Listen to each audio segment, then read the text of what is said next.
Hello दोस्तों, नमस्कार। इस वीडियो में आपको बताएंगे प्रतिशत के कुछ प्रश्न और उनको हल करने के शानदार तरीके। तो आइए बढ़ते हैं पहले प्रश्न की ओर। पहला प्रश्न आपके सामने रहा, किसी भिन्न के अंश में 10% की वृद्धि करने तथा इसके हर में 10% की कमी करने पर 11/3 प्राप्त होता है। तो मूल भिन्न जो थी उसको ज्ञात करना कि आपको जो मूल भिन्न थी वह बताना है मूल भिन्न क्या थी। तो आपको सबसे शॉर्टकट बताते हैं, सबसे आसान तरीका जो एक लाइन में उत्तर आपको दे देगा। जैसे यहाँ पर प्राप्त क्या हो रहा था आपका 11/3, तो 11/3 प्राप्त हो रहा है, इसको लिख लीजिए पहले। फिर गुणा चिन्ह लगाइए। इसके बाद जो जो अंश में हो रहा था उसे हर में लिखिए। अंश में क्या हो रहा है 10% की वृद्धि। 10% की वृद्धि मतलब जब भी 10% की आपकी वृद्धि होगी इसका मतलब वह 110% हो जाएगा। और जब भी 10% की आपकी कमी होगी तो वह 90% हो जाएगा। जब आपकी वृद्धि होगी तो 110 हो जाएगा, जुड़ जाएगा, जब कमी होगी तो वह घट जाएगा। तो जो अंश में हो रहा था, अंश में क्या हो रहा था 10% की वृद्धि, यानी वह 110 से हो गया और वह आ जाएगा हर में। फिर और इसके बाद क्या बोलते हैं, हर में 10% की कमी, यानी 10% की कमी हर में हो रही है, यानी 90 होगा। तो हर वाला जो कमी हो रही कमी करके 90 ऊपर लिख दीजिए। इतना आपका होगा। फिर जीरो से जीरो काट दीजिए और 11 एकम 11, 11 एकम 11, 11 11 कट गया। इसके बाद 3 एकम 3, 3 त्रिका 9, यानी आपके यहाँ से उत्तर क्या आने वाला है 3/1। 3/1 आपका यहाँ से उत्तर आ गया। तो आपका ऑप्शन नंबर यहाँ पर सी सही हो गया। 3/1 इस प्रश्न का सही उत्तर हो गया।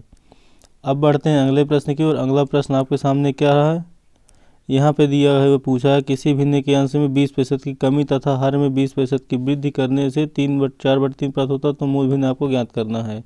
इसमें भी आपको जो पहले प्राप्त हो रहा है उसको लिख लीजिए। पहले 4/3 प्राप्त हुआ इसको लिखिए, फिर गुणा जो हर में हो रहा है उसे अंश में लिखिए। हर में क्या हो रहा है, हर में 20% की वृद्धि हो रही है, तो अंश में लिखिए 20% की वृद्धि करके, तो 120 हो जाएगा अंश, हर में जाके अंश का, सॉरी हर का अंश में जाएगा। इसके बाद अंश में क्या हो रहा है 20% की कमी हो रही है, यानी 80 बचेगा। तो 80 क्या करना, हर में लिख देना है। जो अंश में होगा उसे प्लस माइनस करके अंश में लिखेंगे, और जो अंश में होगा प्लस माइनस करके उसे हर में लिखेंगे। अब इसको काट दीजिए। 40 20 चौक 80 और 20 छक्का 120 हो गया।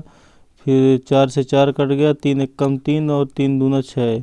यहाँ से क्या निकल कर आ गया हमारे पास 2/1। तो 2/1 मूल भिन्न थी, यानी 2। तो आपका ऑप्शन नंबर यहाँ पर डी सही हो जाएगा। 2/1 इस प्रश्न का सही उत्तर होगा। अब बढ़ते हैं अगले प्रश्न की और। अगला प्रश्न आपके सामने रहा। यहाँ पर पूछा गया है 25% का 30% का 40 किसके बराबर है। अब आपको क्या करना है, 25 लिखना है। जहाँ पे प्रतिशत है, प्रतिशत का मतलब हो जाएगा बटे 100। फिर का मतलब होगा गुणा। फिर 30% का मतलब होगा 30/100। फिर का मतलब होगा गुणा। उसके बाद 40। अब आप यहाँ क्या करेंगे, इस जीरो से जीरो काट दीजिए। 40 का एक जीरो और 100 का दूसरा जीरो काट दीजिए। इसके बाद आप करिए 25 एकम 25 और 25 चौको 100। अब नीचे 4 है यहाँ पर और ऊपर 40 वाला 4 है, कट गया। तो अब आपके सामने क्या बचा, 3 गुणे 1। तो अब आपका यहाँ पर उत्तर आ जाएगा 3। तो इस प्रश्न का सही उत्तर होगा 3, जो कि आपके ऑप्शन नंबर ए में है। तो ऑप्शन नंबर ए इस प्रश्न का सही उत्तर होगा 3।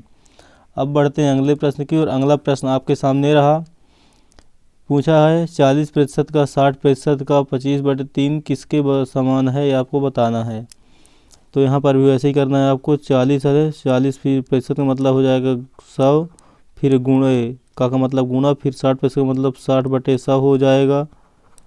और इसके बाद गुणा करना, का मतलब गुणा। फिर 25/3 दिया है, 25/3 कितना लिख के आपको इसको सिंपल सॉल्व कर लेना है। तो 20 दूना 40 और 20 पंचे 100 हो गया। 20 23 60 और 20 पंचे 100 हो गया। 5 से काटिए, 5 एकम 5, 5 25 हो गया। फिर 5 एकम 5 और ये 5 कट गया। यहाँ से 3 3 कट गया। अब आपके यहाँ पे बचा 2। तो इस प्रश्न का आपका सही उत्तर हो जाएगा 2, जो कि ऑप्शन नंबर आपके सी में दिख रहा है 2 इस प्रश्न का सही उत्तर होगा। तो दोस्तों आपको कैसा लग रहा है, आप हमको एक आपको और हम बता दे रहे हैं, इसमें आपको एक गुणा करने की आसान विधि बताएंगे। इस प्रश्न में हम आपको मतलब हमारे प्रश्न सही हो गया और ये लास्ट प्रश्न था, लेकिन आपको एक गुणा करते हैं। जैसे आपको अगर 104 बोल दे और गुणा 106 बोल दे। अब इसको हम आपको हल करने की विधि बता रहे हैं, कैसे हल करते हैं। तो हम इकाई के अंकों को मान लेते हैं। इकाई के अंकों का योग हमारे पास कितना है दोस्तों, यहाँ पर 6 और 4 है। इकाई के अंकों का योग 6 4 को 10 हो जाता है और दहाई के अंक हम 10 मान लेते हैं। तो इसका सिंपल करना, 6 4 को 24 कर देना है। और इसके बाद 10 दाहम 100 होगा तो 10 100 नहीं करना, 1 को 10 और 1 को 1 अधिक मानना नहीं, 11 11 दाहम 110, 11,024 इस प्रश्न का सही उत्तर हो। गुणा करेंगे अगर तो इसके गुणा करने के हम 2 विधि आपको बताते हैं। एक और विधि है जो 104 है और गुणा 106, इसको अगर करेंगे तो देखिए 100 से कितना अधिक है, 4 अधिक है, और इधर देखेंगे तो हमारा 100 से कितना अधिक है, 6 अधिक है। अब इसको क्या करना है आपको, इकाई के 6 और 4 गुणा करिए, 6 4 को 24 हो गया। और अब 106 में चाहे इस 4 को जोड़ दीजिए, इस तिर्यक जोड़ इसको करना है, चाहे 106 में आप 4 जोड़िए, चाहे 104 में आप 6 जोड़िए, तो आपका यहाँ पर 110 आ जाएगा। इसी की एक और विधि है गुणा करने की, तो ऐसे करते हैं उसको गुणा 104 और गुणा अगर 106 करेंगे आप, तो पहले इकाई गुणा करिए, 6 4 को 24, 24 लिख दीजिए यहाँ पर, फिर दहाई गुणा करिए, 10 दाहम 100, यहाँ पर 100 लिख दीजिए, फिर इकाई के अंक को छोड़ दीजिए, फिर 13 गुणा करिए, 10 4 को 40 हो जाएगा, और फिर 13 गुणा करिए, एक अंक छोड़ कर लिखिए, 10 छक्का 60 है। इसको ऐसे लिखते हैं।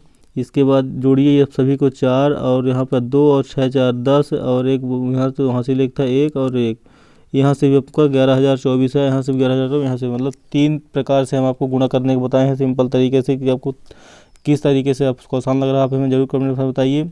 अब अगर यह गुणा करने का विधि और हमारा जो पूरे प्रश्नों को सॉल्व करने का जो विधि था, हमारा तरीका था, आपको कैसा लगा कमेंट में बताइए। अगर वीडियो आपको पसंद आई तो वीडियो को एक लाइक अवश्य दीजिए।